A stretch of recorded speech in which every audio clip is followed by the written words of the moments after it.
Buenas tardes. Nos disponemos a dar el informe diario relacionado con el COVID-19 en Yucatán. Adelante, doctora. Gracias, doctora. Buenas tardes. Este es el parte médico de este sábado 17 de abril. La pandemia sigue y no es momento de bajar la guardia. Es muy importante que todos, en especial los adultos mayores o personas con enfermedades previas, acudan de inmediato al hospital apenas detecten los primeros síntomas de contagio, como fiebre, tos, dolor de cabeza o falta de aire. En el hospital, un equipo de especialistas podrá ayudarlos y evitar que la enfermedad se complique. Hoy, sábado 17, llegó un nuevo lote de vacunas.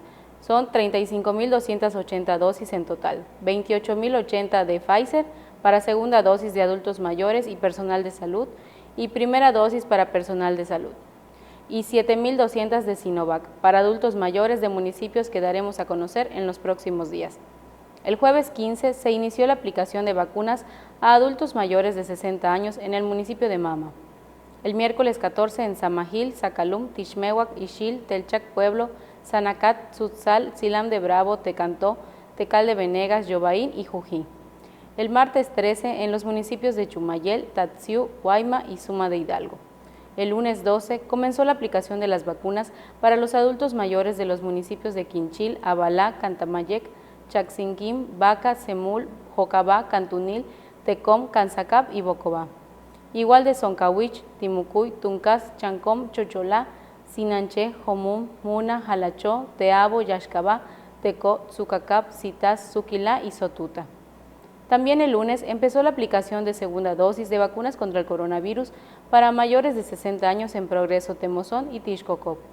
Esta aplicación lleva un avance del 88.8%. El miércoles 7 de abril se comenzaron a aplicar 129.600 dosis de vacunas contra el coronavirus a los adultos mayores de Mérida. Hasta el momento se registra un avance del 80.6%. Es muy importante que las personas respeten el horario que se les designe y así eviten aglomeraciones. Se recuerda que las vacunas se aplican a la población que ha sido previamente registrada y seleccionada por medio de las plataformas del Gobierno federal, quien está a cargo del proceso de citas y registros. Como se ha señalado, en la reapertura económica, los datos más importantes son la ocupación hospitalaria y los ingresos diarios. El día de hoy tenemos 153 pacientes en hospitales públicos, 31.674 pacientes ya se recuperaron, no presentan síntomas ni pueden contagiar. Esta cifra representa el 87% del total de contagios registrados, que es 36.235.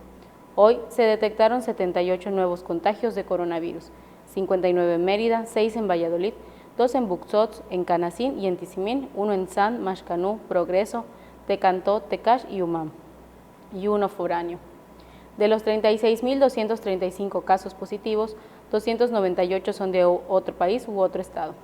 Específicamente, en Mérida se han diagnosticado 22.643 personas contagiadas de coronavirus, que viven en la zona norte 6.377, en la zona oriente 5.970, en la zona centro 2.129, en la zona sur 3.207, en la zona poniente 4.960. Lamentablemente, en este parte médico informamos de 9 fallecimientos. Son 4 hombres y 5 mujeres de un rango de edad de 45 a 91 años. Sus principales enfermedades fueron hipertensión arterial sistémica, diabetes mellitus, obesidad, cardiopatía, insuficiencia renal crónica, artritis reumatoide e inmunosupresión. 7 residían en Mérida, 1 en Concal y 1 en Valladolid. En total, son 3.950 las personas fallecidas a causa del coronavirus. De los casos activos, 458 están estables, aislados, monitoreados por personal médico de los servicios de salud de Yucatán. Presentan síntomas leves. Como ya se mencionó, 153 de los casos positivos están en hospitales públicos y en aislamiento total. Hay otros pacientes a la espera de diagnóstico. El rango de edad de los casos es de 1 mes a 99 años. Los indicadores semanales del Semáforo Estatal de Salud marcan color naranja. Como se ha informado, el Semáforo Estatal de Salud se va a dar a conocer cada 15 días con la finalidad de homologar fechas de presentación con el semáforo quincenal del Gobierno federal. Ese es todo el reporte, doctora. Gracias. Continuaremos informando todos los días por este mismo medio. Muchas gracias.